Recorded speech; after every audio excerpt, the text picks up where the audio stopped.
Hi, I'm Kelly Zitlow. I've been helping people with mortgages for over 25 years. One of my most popular questions is, can I buy a house without my spouse? The answer is yes, you may be able to buy a house without your spouse, but there are definitely some things you need to know. I'm going to go deep on, can a married person get a mortgage without their spouse in this video. Plus, be sure to stay tuned until the end for my #1 tip on how to buy a house without your spouse. Before we get started, do me a favor and subscribe to this channel. I have a true passion for home education and I love helping people, so you'll want to be sure to subscribe. I would love to have you part of this community. So let's first ask, why would you want to buy a house without your spouse? Oh my gosh, there are so many different reasons that come about. Some of which are, maybe your spouse has bad credit. That could absolutely be a reason why your spouse may not be on the home loan. Maybe your spouse has a lot of credit or a lot of debt. That could be another reason. Maybe your spouse is not working outside of the home and they have a lot of debt. Another reason. Maybe your spouse is receiving certain benefits, and if they're on the home loan, that could impact those benefits. And maybe you're just on rocky territory and you're not quite sure about the future, but you want to buy a house today. Whatever the reason is, it's important to know that there are some steps that go into answering the question, buying a house without a spouse, what do you do? So let's address a couple of things. One, are you legally married? If you are legally married, and it doesn't matter the country, if you're legally married, then you're legally married. Then it will come down to, what state do you live in? So if it's a community property state, one of two things is going to have to happen if you're married and you're buying a house and your spouse is not on the home loan. And that is, one, your spouse can be on the deed of trust, or two, your spouse can sign a disclaimer deed disclaiming their interest in the property. Now, from a legal standpoint, there's a whole lot of other commentary that divorce attorneys will talk with you about, but for this purpose, it is very clear cut, especially in community property state. One of two things has to happen. Again, they're going to be on the deed of trust, or your spouse would sign a disclaimer deed. Steps to buying a house without my spouse. First, you want to determine the loan program that you're going to be using. And this is where talking with an experienced lender that can understand and listen to your goals, your overall strategy, whether that's short-term or long-term, and determine what loan program will be best for you. Now, if it's a government-backed loan and you live in a community property state, then the lender is going to have to get permission from your spouse to pull their credit report and look at their credit profile, even if they're not on the home loan. It's not just one stop fits all when it comes to home lending. So you're going to need to complete a home loan application. And again, depending on the loan type, you may or may not have to provide your spouse's information. And also keep in mind that if the lender does need to pull your spouse's credit, they're going to need authorization from your spouse to pull their credit. Sometimes I'll have people say, well, can't I just give you my spouse's information and you can pull their credit? No. The lender is going to want permission and verification from your spouse, even though they're not going to be on the home loan, that it's okay to pull their credit.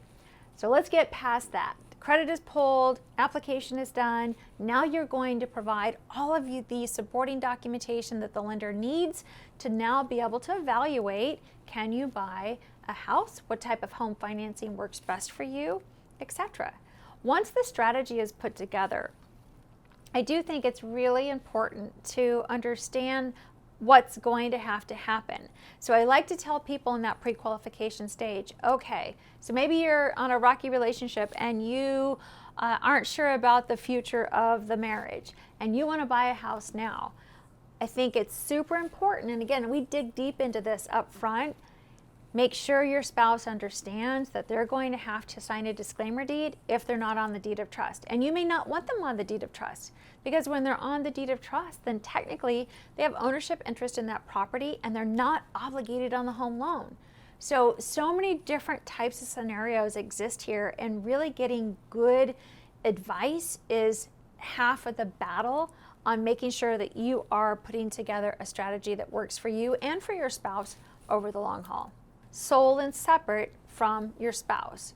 So a lot of times that's how we're going to see that deed of trust written, but know that the title company is going to give you a whole kind of summary of different options that you can explore.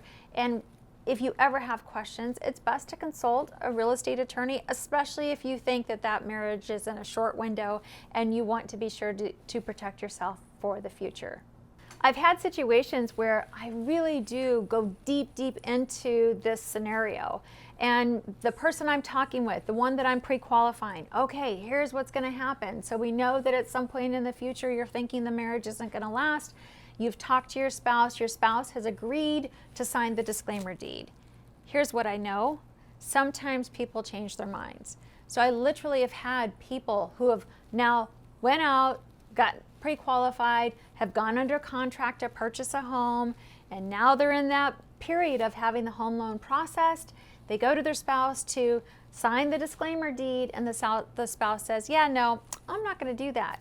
Guess what? You're not closing that loan unless the spouse signs the disclaimer deed in a community property state. So we have had people get down to close of escrow, thought that their spouse was going to sign the disclaimer deed, then their spouse changes their mind and doesn't sign it, and then that loan doesn't close. So a lot of moving pieces when you're going to buy a home and your spouse is not going to be on the deed of trust, or when you're going to buy a home and your spouse is not on the house loan.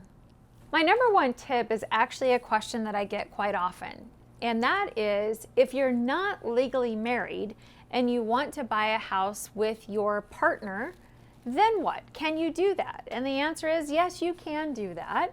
But it really comes down to the same scenario. Maybe your partner cannot be on the home loan because maybe there's some credit issues, or maybe there's some very large debt obligations that would put you in a position where you couldn't qualify. They can be on the deed of trust and not be on the home loan.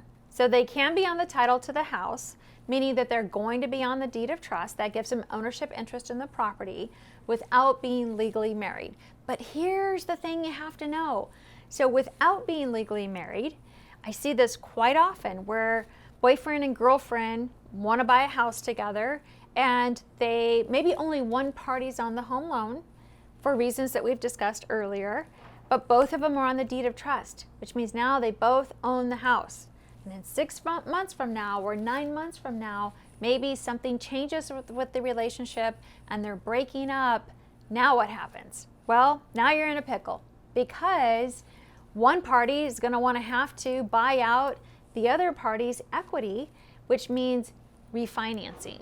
So hopefully the party that's going to retain the home, hopefully they're in a position that they can qualify on their own for a refinance, or it could be that now you have to go sell the house to be able to split ways and take that other person off of the deed of trust and or the home loan.